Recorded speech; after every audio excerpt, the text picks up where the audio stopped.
You're listening to Stimulus Tech Talk, a conversation-based podcast created by Stimulus Technologies that covers a range of topics related to business and technology. Welcome to Stimulus Tech Talk. I am Sherry Lipp, Marketing Manager here at Stimulus Technologies, and I am here today with our CEO, Nathan Whitaker, and we're going to be talking a little bit kind of about what we do at Stimulus Technologies and how managed services can help increase productivity. Welcome, Nathan. Thanks. It's always great to be here.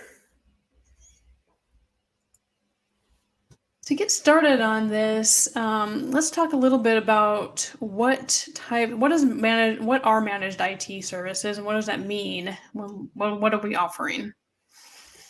I was just talking to the manager over that department of our company, and it's an industry term that we often use. And some people are like, "What is managed services? I don't understand what that means." And that's the tough part of these industry terms is not everybody understands them, other than if you're in the industry. But basically, what it is you're outsourcing your technology services to a company that specializes in it.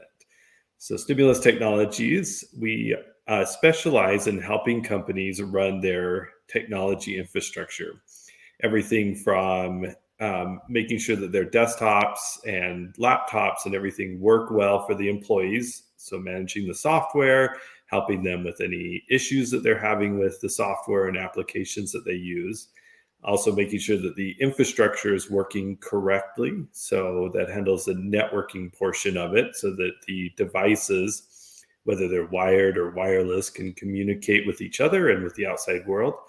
We also manage and monitor servers to make sure that they're performing well, that there's no hardware issues, that the software is running and working correctly. And then all the way out to the firewall to ensure that there's protection on the outside of the network and can communicate with the internet too. There's additional services that we do that we monitor and make sure that the Windows and Mac software and the applications that are associated are up to date and working correctly. So unpatched or unupdated software is a big security problem. So our software ensures that those things are happening, that software's getting up to date. We also do regular maintenance on the machines. If you remember back in the day, you had to manually defrag your drive or clean up temporary files and things like that. Our software automates that entire process so that it's you don't have to do it manually anymore. And then, obviously, if there's any issues, we get alerts and it goes into our ticketing system, and we take care of those automatically. Or if clients call us up, we can help them with any of the issues they're having. And it goes a little bit beyond that too. We work with other vendors and manage the software licensing and work with other vendors that are associated with the technology inside your company. So basically, we are an outsourced IT or technology department for small to mid-sized businesses.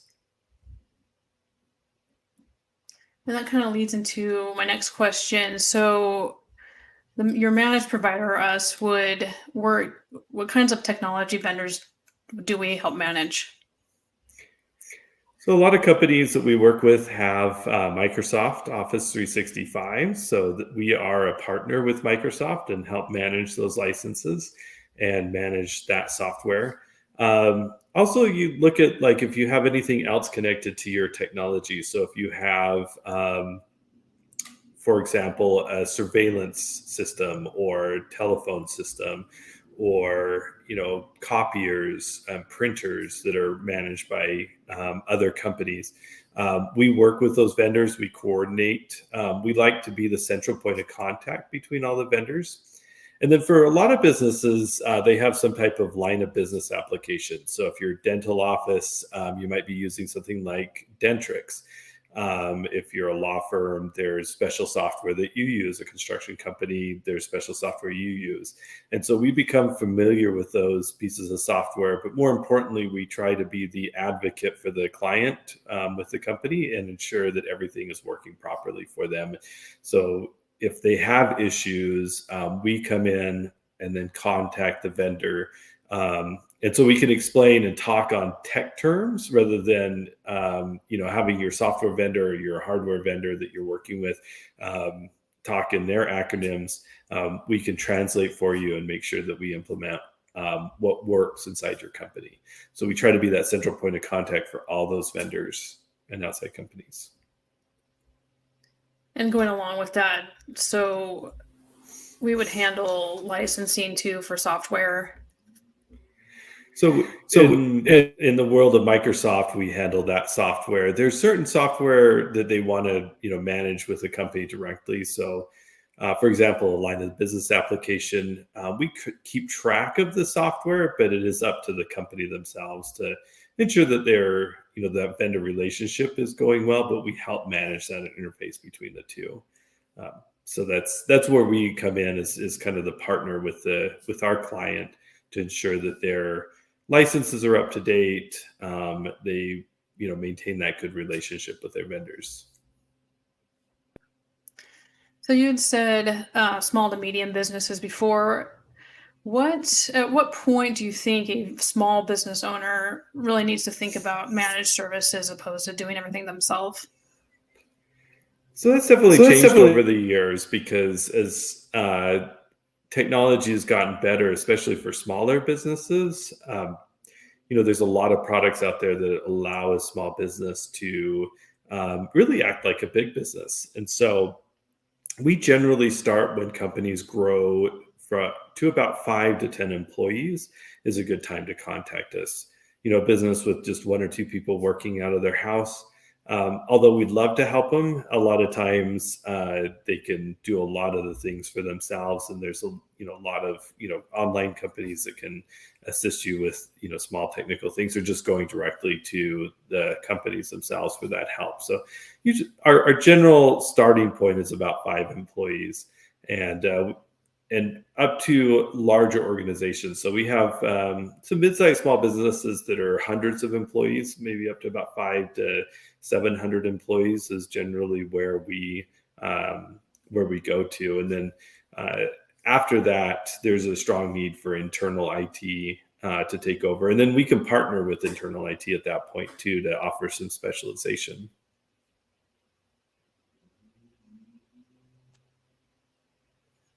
And so, when somebody is kind of really thinking about this, what do you think are the biggest benefits to a business when we're talking about productivity and keeping a business going? What do you think are the biggest benefits of going with an outsourced IT? So I guess there's 2 ways to answer that question. If you're comparing against having an inside IT person and you're a small business, let's say, your company about 25, 30 employees, and maybe previously your office manager or yourself or somebody inside your company was handling the IT work. Certainly there's 2 ways to go. You could hire somebody that's inside, that is your IT guy, your internal IT guy, or you could outsource it to a company. So just kind of going down the path of you hire somebody inside, then you have to manage them. So you have to find somebody inside your company that you think knows what they're doing, and you might not have the expertise to hire somebody good. And then you have to manage them, have to know if they're doing a good job or not. And for a lot of the business owners that I talk to, they struggle with managing their IT person because the common thing I hear is, I don't know what they do all day. I mean, they just come in, they do stuff, and then they leave, and I don't know what they do. And the second part of that is, especially in a small business, call it, in that 20 to 50 person range, you're not hiring a top line IT person because a lot of the things that they're doing is, installing computers, maybe, putting toner in the printer. They're doing a lot of things that are basic. We call them in our industry like level 1 tasks. And for somebody that has a lot of expertise, it's maybe has some degrees and certifications and a lot of experience, they might not want to do, crawl under desks or, open up printers to put toner in them or, things like that. So it's hard to find somebody that's willing to do it all. So that's why a lot of small businesses go to an outside IT firm because inside our company, we have different levels of technicians.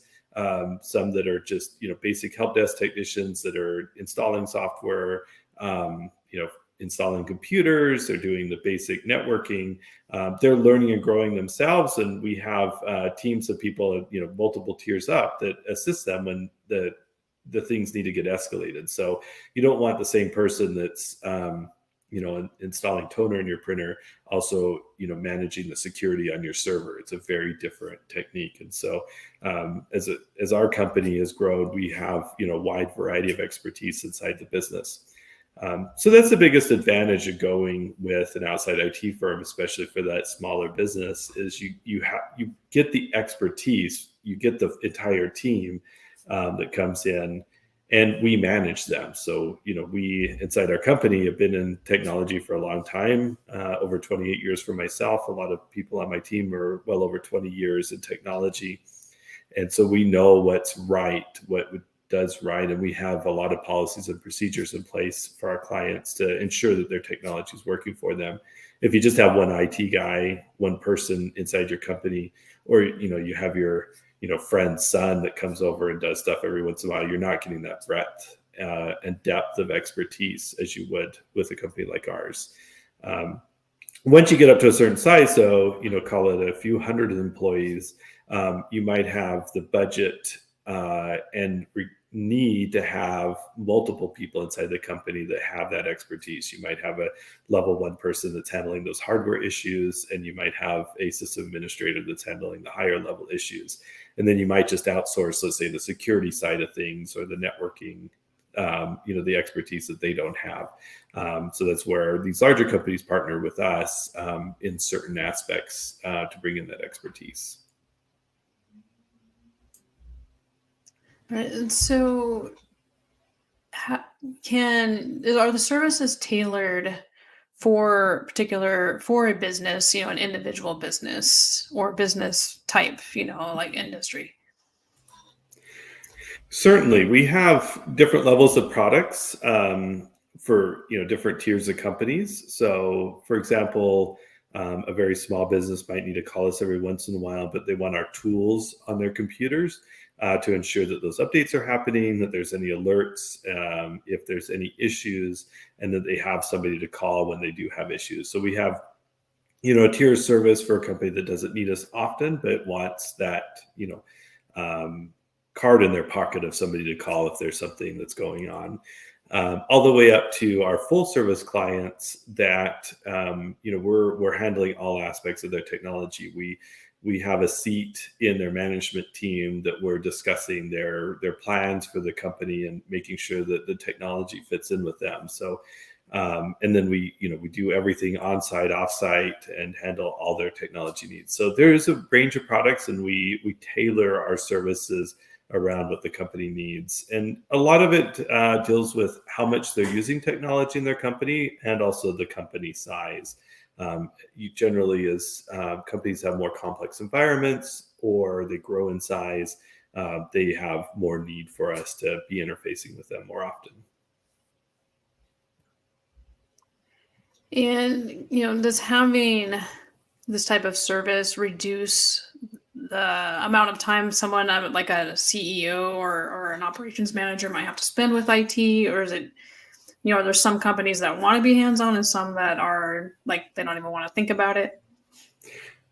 Yeah, there's certainly, it's an interesting thing. So we have all varieties, right? So I'm probably, if I was my own client, I would want to be heavily involved. I like knowing what's going on in all parts of my business. And we have plenty of clients that are like that really like being intimately involved in making those decisions. And we love those clients because they're trying to learn and grow themselves and ensure that technology is an integral part of their business. Some of our clients, the owner or CEO of the company, might not be technical, and they just want to ensure that it's taken care of. And so we build that trust with the owner, and they allow us to help them make the right decisions and for their company and ensure that technology is never a problem for them. And oftentimes in those situations, we're working with an operations manager, maybe an office manager, medical director or something like that inside the office that's our primary point person of contact. So it is a variety. But in the end, I say to most of our clients, you didn't go into the IT business. You'd be one of our competitors, obviously, if you did. You went into business as a dentist or a lawyer or a car dealer, or whatever it may be. Your primary focus is being the best inside your business, and IT should serve you. And so that's what we're there for, is to help our clients make the best use of IT. And really, it should be seamless inside their company. Technology should help their company grow, help solve their problems, and ensure that they're very competitive, and hopefully save them money. I mean, a lot of this, our goal in our company is to increase productivity. If we think about the way that computers were, or work was done 50, 60 years ago, it was manual labor. I think I shared the story in my book that you got to envision, like, when they were designing rockets to go to the moon. It was a bunch of people with white shirts and ties sitting behind large desks with hand drawing plans and doing hand engineering. And how different it is to walk into an office today. Everybody's sitting behind the computer and being so much more productive when their technology is working. And so our goal as a company is ensuring that the technology is working as seamlessly and effectively as possible, so your employees can be productive, not frustrated with their technology, and can serve you the best. That's what our primary goal is. And I think one of the biggest questions, especially somebody who's at a point where they're deciding between an in-house person or outsourced, is how quickly will a problem be taken care of? If they're outsourcing it, is it just as fast as if they had somebody internal? So that's I guess a two-part question again. So the first part is people that want an internal IT person, want to have, hey John, come over to my desk and fix it right now. And sometimes that's great. That if John's sitting in his desk, he's not doing something else, you're getting that immediate attention. But when John's on vacation, or wants to sleep or wants to go home, it might not be available. And so we run into issues when there's just one IT person, one technology person in the company, or you outsource to a company that just has one person that's operating. The service might be great most of the time, but when it's not, it's hard. They want to take a vacation. It might be a week before they can get back to you. I've met so many IT people that are really frustrated because they feel like they can never sleep and never take a vacation. They're always getting interrupted when they're just a one-man show. And it's not a great quality of life, and they often burn out and, change careers or do something different or jump positions. So, with our company, or any company that has a larger staff, is, when there's an issue, we have a team that takes care of it. And something that's a little bit different about Stimulus is we assign a team to our customers. And so you're generally dealing with the same people every time you contact us. And so they become familiar with your business. But we also have a lot of processes in place and documentation and information. So if somebody else has to handle it, let's say your team is on vacation, there's enough documentation and information that it can be taken care of the same way. You just might be dealing with a different individual. So we strive inside our company to take care of issues very quickly. Most of our tickets are closed out within the same business day. Over 50% of them are closed on the same business day, because we understand if you or your employees can't work, that's a loss of productivity, and we want to make sure that your team is getting back to work if there's an issue as quickly as possible. So we have people that are working on these tickets, trying to resolve them quickly as possible. And that's something that we monitor very closely, is our response time, our response rate. We have internal service level monitoring to ensure that we're hitting those targets. And we discuss that when you come on board with Stimulus, is what those targets are and if they're missed. And then when we do our business reviews with our clients, we look at those numbers and say if we're failing or if we're succeeding in those. And I look at them as a CEO. That's something that's really important to me, to ensure that we're being very responsive. Again, that's our job, is to solve things as quickly as possible. All right. And I can say we have an IT buyer's guide that I'll put a link for. It has 21 questions that you might be thinking about or should be thinking about for IT services. And Nathan, what do you suggest for the next steps if somebody's interested in talking about this with us, or if they're outside of our area, maybe what they can do? So For us, the common thing would be is to contact our team. We do an assessment. Just like when you go in to visit a doctor, you don't want to walk into the doctor's office and then him hand you, a bottle of pills and say, take this without even talking to him. And so, when you talk to us, we're going to do an assessment of your systems and make sure that we understand what your needs are, and then tailor our proposal around the client's needs. And there's sometimes that we're not the right fit for a company. So we periodically say, you might want to contact this provider, or you're doing a great job on your own, and it should stay that way. Most of the time we can help, but we need to make that assessment to ensure that we're doing the right thing. So if you're ever, if you're out of one of our service areas, we can't help you. That's one thing that I would suggest you doing is, whoever you contact should assess your situation and give you recommendations on how you can improve your network, your security, your operations, and ensure that there's a good fit between the two of you. So that IT buyer guide is that Sherry mentioned is a great thing. Just if you're shopping around, whether you contact us or somebody else, it's the right questions to ask to make those choices. All right. Well, thanks so much, Nathan. And thank you, everybody, for listening.